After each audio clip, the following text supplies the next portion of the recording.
Thank you very much. That was a charming introduction, and we hope we'll be able to actually do a program with you on Fairs and Affairs. I'd love to do it. I'd make it much more cultural than just policy. So good evening, everybody. My name is Banti Chand, and I'm the director of the Asia Society India Center. And thank you for joining us today for Pakistan's Floundering Government, What's at Stake for Pakistan and the World, with Farzana Shaikh, and who will first present her remarks, and she will be joined in conversation with Mr. Sudheendra Kulkarni, who's chairman of the Observer Research Foundation in Mumbai. Many of you know the Asia Society, and that it is one of the leading global organizations working to strengthen relationships and promote understanding among the people and institutions of Asia and the United States. It seeks to connect India with the Asia-Pacific community by promoting mutual understanding, generating new ideas, and catalyzing collaborative action across the fields of art and culture, policy and business, and education. Today's presentation is part of Asia Society India Center's Asian Affairs series, which investigates the most pertinent socio-political and economic issues that affect the continent to decode the intricate relation amongst nations. Farzana Shaikh will explore how recent developments in Pakistan might impact the region and the international community, the salience of the current protests against authoritarian rule in the Middle East and North Africa in Pakistan, and the role of foreign countries in assisting Pakistan to stabilize. Farzana was brought up in Karachi, Pakistan, and received much of her education there. And after an MA in political science from Karachi, she pursued her studies at Columbia University, from where she received her PhD. Soon after that, she was elected to a research fellowship in politics at Clare Hall, Cambridge, and since then she has lectured at universities in the UK, Europe, and the US, and was most recently named a visitor at the Institute for Advanced Study in Princeton. And as I think Radha mentioned, that she is an associate fellow of the Asia program and is at Chatham House in London. It's associated with Chatham House in London as well. And a word about our moderator, Mr. Sudheendra Kulkarni, who doesn't really need much introduction to the people who are here today, but he's the chairman of the Observer Research Foundation, and he's also a social activist and a commentator on national and international affairs. And his column has been running for the past 5 years in the Sunday India Express and several reputed Marathi, Hindi, Telugu, and Kannada dailies in India. And of course, he was also in the Prime Minister's office during the tenure of Prime Minister Atal Bihari Vajpayee. And with that, I would like to invite Farzana to come and begin her conversation with us this evening. Thanks.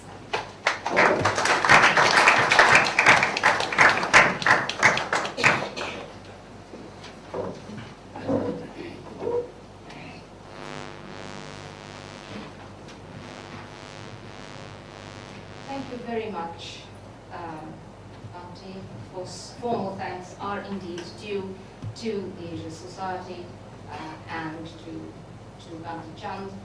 I would also like to take this opportunity to extend my thanks to Mr. Kulkarni, the Observer Research Foundation. I'm really extremely privileged to be hosted by these two august bodies. I would also like to mention Mr. Rahul Mehra, who's putting me up with unmatched hospitality at the Miracle Hotel.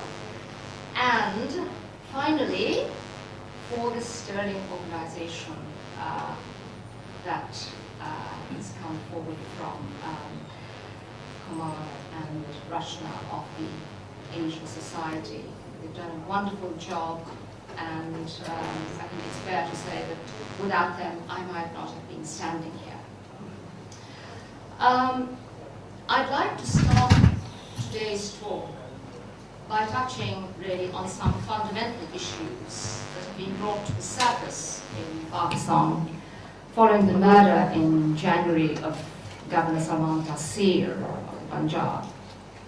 And in particular, the troubled relationship between faith and citizenship in Pakistan. I will then move on to look at this relationship against the context of the controversy that still continues to seethe and simmer in Pakistan, the controversy over Pakistan's blasphemy laws. I will look at some of the fractures exposed by this controversy, the assumptions challenged by this controversy, the dilemmas posed by the controversy to Pakistan's extremely fragile civilian government, and of course, the significance of these developments for the wider international community. I will then end with some broad observations about where I think Pakistan needs to go from here. Not so much in terms of policy options, which perhaps we can leave for later when I'm in conversation with Mr. Kulkarni. And anyway, there's plenty of talk about all that. What I really want to do is to address what I believe to be the terms of a constitutional settlement that I think needs now to be put in place in Pakistan if it is to be helped and if we are to enable Pakistan to step back from the edge of the precipice. In an ideal world, faith and citizenship should really have nothing to do with each other, let alone be dependent on each other. But of course we don't live in an ideal world. And the ghastly events in Pakistan unleashed by the assassination of Governor Salman Taseer in early January this year have shown us that far from keeping a distance, faith and citizenship are locked in a deadly embrace. Today it has raised vital questions about the right of Pakistan's non-Muslim minorities to be treated as equal citizens under the law, and indeed about Pakistan's resolve effectively to tackle the militant threat that is now seen to pose an existential threat to the country. Let me pick up on this theme by building on three main points to widen our discussion about the state of religious tolerance, or lack of it, in Pakistan today, before moving on to the challenges that face the current government and their wider repercussions.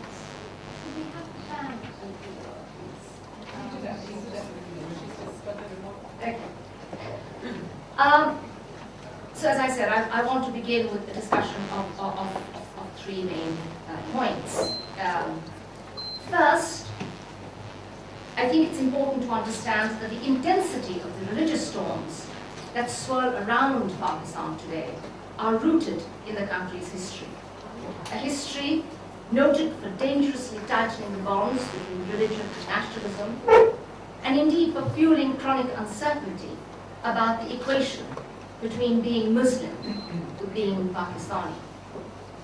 What this came to mean in practice was an ambiguous but ample role for Islam in the definition of Pakistan's constitutional identity and in the direction of its laws, reflecting a lack of resolution over Pakistan's identity that sets its claim to be a Muslim homeland, premised on the equality of all its citizens against its obligation to be a guarantor of Islam.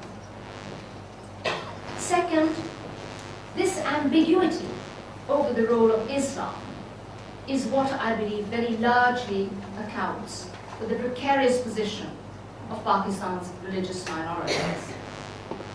For while there is no doubt that the status of Pakistan's non-Muslims has worsened in recent years with the steady dismantling of institutional protection to guarantee the rights of religious minorities, it is worth noting that even in the heady years following independence in 1947, when Jinnah's more inclusive vision for Pakistan was still fresh, what divided opinion in Pakistan was not whether an Islamic constitution was at all justified for a country, where non-Muslims at the time totaled more than 14% of the country's population.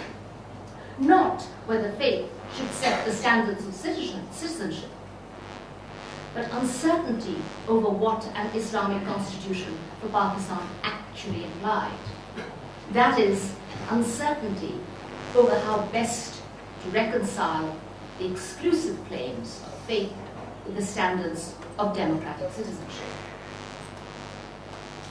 Third, I would argue that the pervasive climate of intolerance against non-Muslim minorities, as well as those judged to be merely posing as Muslims or not real Muslims, such as the Ahmadi or Shia minority in Pakistan today, is above all symptomatic of this lack of consensus over Islam. This lack of consensus has deepened the country's ideological confusion, a confusion that successive regimes, both civil and military, have sought to overcome by attempting to pursue a strict consensus, underpinned by what might be called a one and only one approach to Islam, and matched by an exclusive definition of the citizen. Together, I believe, they have fundamentally eroded the possibility of drawing on Islam's universal appreciation of pluralism, a tradition with strong roots in the syncretistic culture of South Asian Islam, which I believe may be the only meaningful model of democratic citizenship in Pakistan. Let me now move on to spell out some of the broad implications of these trends, especially in the light of the crisis that has now engulfed Pakistan since the assassination of Governor Salman Taseer. Let me touch briefly, therefore, on the so-called current blasphemy laws that form an important backdrop to the current crisis in Pakistan. These laws are formalized in section 295 B and C and 298 of the Pakistan Penal Code. And they represent both an extension of and a radical amendment to the British Indian Penal Code of 1860, relating to religious offences that applied to all religions. Indeed, the essence of those laws, as codified in section 295A, is retained under the Constitution of Pakistan, which criminalizes malicious acts against any community. In the mid-1980s, however, Pakistan's military ruler, General Zia, introduced by ordinance 5 amendments to section 295 that imposed punishments ranging from 2 years to life imprisonment for defilement of the Quran and/or the death penalty for derogatory remarks against the Prophet Muhammad. However, what has rendered these laws especially controversial since then is the mandatory death penalty for blasphemous remarks against the Prophet.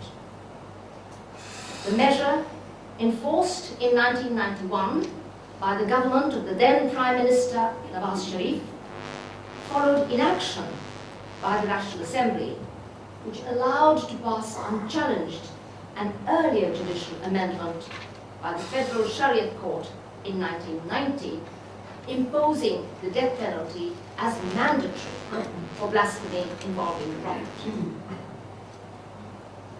It is, of course, interesting also to note that to date, no one charged with blasphemy has yet been executed in Pakistan, though it is now commonly acknowledged that the laws have been widely abused and criticized for being openly discriminatory. Non-Muslim minorities in Pakistan, who have long endured the ignominy reserved for second-class citizens, have been the chief target. But many Muslims have also fallen foul of the laws. It is estimated that since 1986, about 1,300 people have been charged with blasphemy in Pakistan, with just under half those numbers affecting Muslims, including those judged not to be Muslims, notably members of the Ahmadi community. Indeed, it has long been clear that the vague wording of the laws, their recourse to flimsy evidence to bring a prosecution, and the near complete disregard for rules establishing intent as against malice make them ripe for reform, if not outright repeal. Yet, 3 decades on, the laws remain unchanged in the statute books. Resistance to change has come, of course, mainly from Pakistan's religious parties. But so-called mainstream parties, ever beholden to the language of Islam to shore up their fragile legitimacy, have been no less vocal in their opposition to laws they deem to be in keeping with Pakistan's Islamic identity. Indeed, the most recent attempt to reform the laws, initiated by General Musharraf during his stint in power, which ended in 2008, was scuppered precisely by opposition spearheaded by the then pro-Musharraf faction of the mainstream Pakistan Muslim League Q. What has been particularly damaging, however, is that this opposition has also muddied the debate over the reform of the laws by perpetuating public confusion over their relation to the violation of human rights in Pakistan, to the equality of all citizens under Pakistan's constitution, and indeed to the question of Pakistan's putative Islamic identity. Nowhere has this been more in evidence than during the controversy triggered by the death sentence imposed last year on a woman, a Christian woman, Asia Noreen, also known as Asia Baby, for blasphemy, and of course the fallout from the brutal murder of Governor Qasim. Both events have fueled acute uncertainty over the significance to be attached to quite separate issues, ranging from checks to prevent the abuse of the laws to ensure the protection of human rights, measures to amend the laws and make punishment more proportionate to the crime, and attempts to repeal the laws in line with a more enlightened version of Islam. Together, these uncertainties have deepened divisions in Pakistan's society today, paralyzed the PPP-led government, and fueled international concerns about Pakistan's resolve to tackle Islamic extremism and promote stability in the region. Potentially, they all have far-reaching implications. Let me elaborate. One immediate fallout of Taseer's assassination, plain for all to see, is the manner in which it has exposed, more sharply than perhaps at any other time, the deep divisions that now scar Pakistan. These divisions center overwhelmingly on the gulf that separates so-called liberals, more often than not once equated with the elite, from so-called conservatives, more often than not once equated with the pro-Islamic underclass. But perhaps more importantly, Taseer's assassination has also exposed the vulnerability of Pakistan's once dominant liberal elites. They are now routinely portrayed as beleaguered and endangered, if not on the brink of virtual extinction, effectively outflanked by a broad coalition of forces, commonly described as the religious right. However, these divisions are in fact more complex and disturbing than may appear at first sight. For ranked against these liberal classes seeking for the law to take its course to bring Taseer's murderer to justice, are the very forces of justice, by which I mean lawyers' groups, which until recently were widely hailed for being in the forefront of democratic progressive change in Pakistan. It is this that also explains the grotesque irony of a case that challenges many prevailing assumptions about Pakistan's so-called liberal legal fraternity.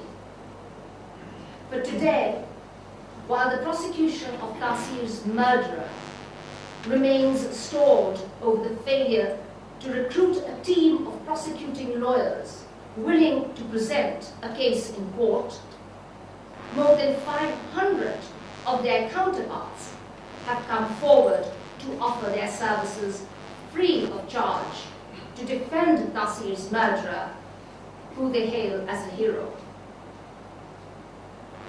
But if Taseer's murder has exposed these deep divisions, it has also helped conceal others. For it is arguably the case that Pakistan's religious parties, long fractured by sectarian differences, most notably, of course, between Deobandis and Barelvis, have found in their joint campaign in defense of the current blasphemy laws the means to paper over these cracks in the pulpit. Here too, prevailing assumptions have been challenged. For Taseer's murderer was neither a Taliban extremist nor a man force-fed on a diet of narrow Deobandi rations. Instead, he turned out to be a loyal devotee of mainstream Barelvi Islam, hailed in Pakistan and abroad as an agent of moderation. Indeed, hailed as, quote, the right kind of Islam for Pakistan.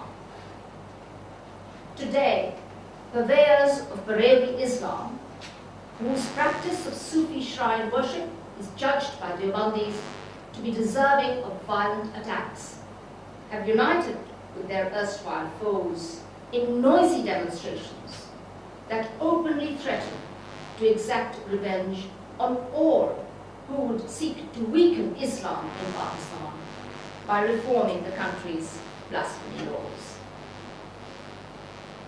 And it is this charge, the charge of seeking to weaken Islam with the connivance of foreign powers, notably the United States, that accounts for the paralysis of the current government in the face of what some are now describing as an imminent clerical tsunami. Paralysis was not, however, the government's initial response. On the contrary, the stance of some senior PPP ministers was almost gung-ho. The tone was set by Pakistan's Interior Minister, who, while anxious to avoid being seen to endorse Taseer's murderer, assured a baying crowd that he would shoot any blasphemer himself. Others followed. The current law minister, who claims to be a religious scholar of sorts, dared anyone to change the blasphemy laws under his watch. Prime Minister Gilani has also come out, defiantly announcing that, as a Sayyid, a direct descendant of the Prophet Muhammad, he could never contemplate a change in laws designed to protect the Prophet. Not surprisingly, liberal critics of the government have rounded on it for appeasing the religious right and retreating on its pledges to review the laws and make them less open to abuse and discriminatory practice. They include the prominent PPP leader and former Information Minister, Sherry Rahman, who earlier this month withdrew her plans to table a bill aimed at amending the laws after learning that Prime Minister Gilani had not only ruled out any change in the laws, but would refuse to support her campaign. If so, it marks, I believe, the onset of a significant new development in Pakistan.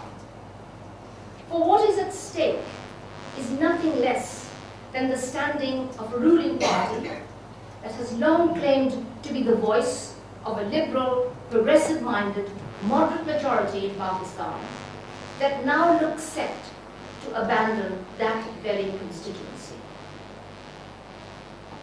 In that sense, battle lines have also been blurred, as for the first time, a broad swathe of opinion in Pakistan finds itself effectively bereft of a credible vehicle for progressive reform and the rule of law. For its part, the government faces a near unprecedented situation. Threatened by the departure of its coalition allies, mired in allegations of rampant corruption, and routinely humiliated at home for acting in the service of foreign powers, it has no choice but to fall back, as have every one of its predecessors, on trying to ensure its political survival by burnishing its Islamic credentials.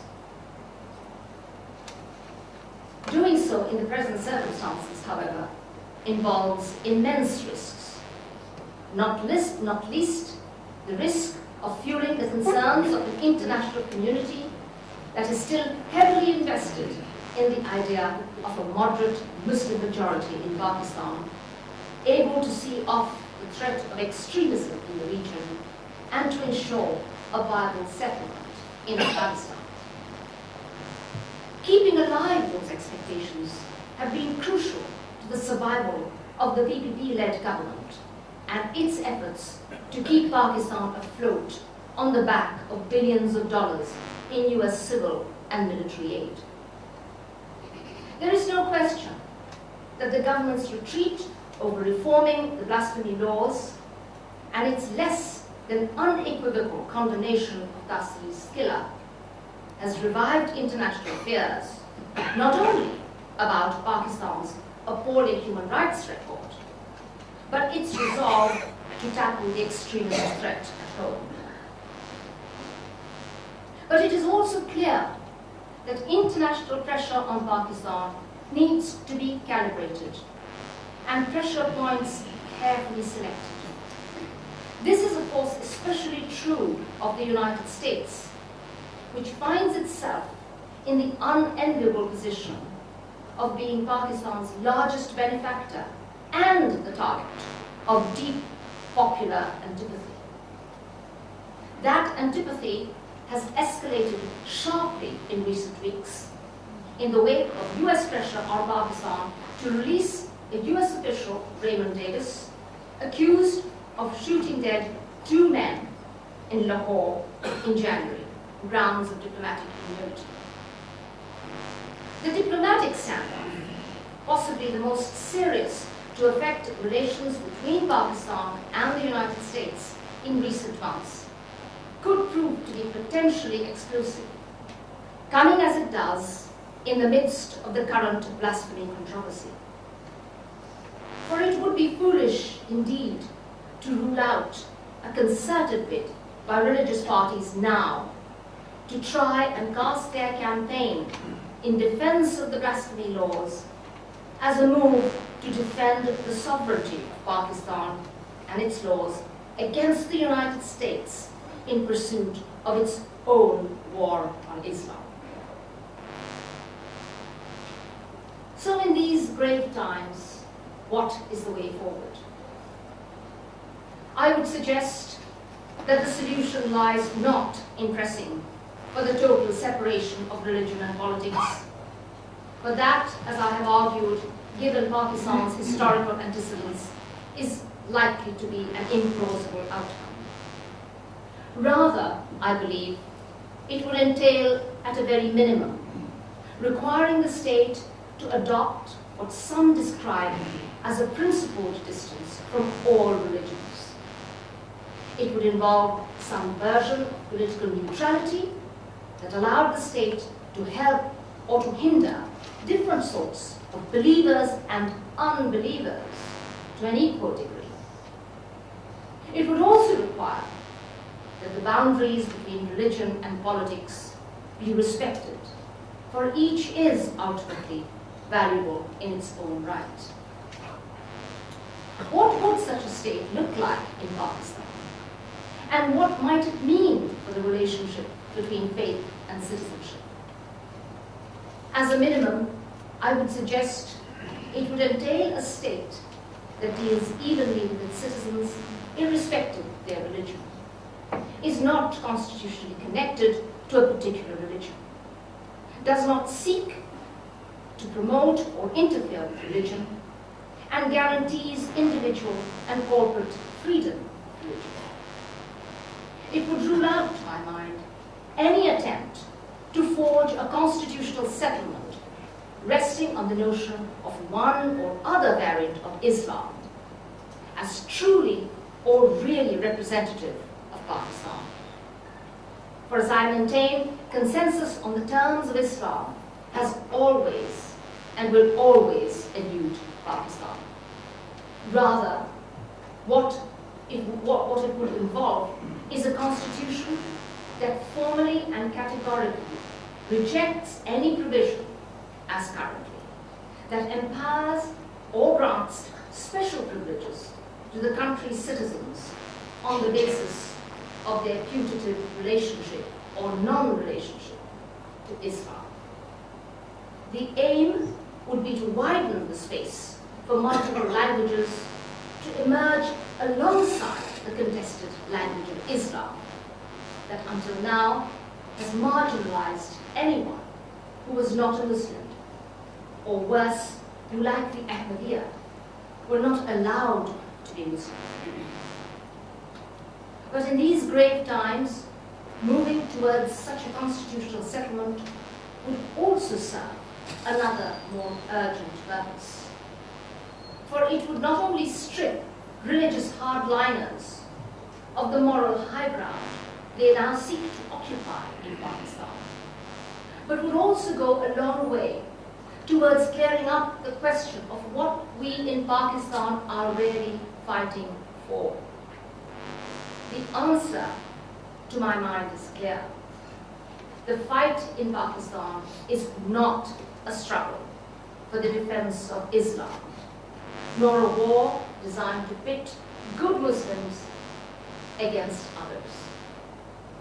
It stands above all, as indeed it must, as a struggle for a Pakistan premised on the rich diversity and the equality of all its people.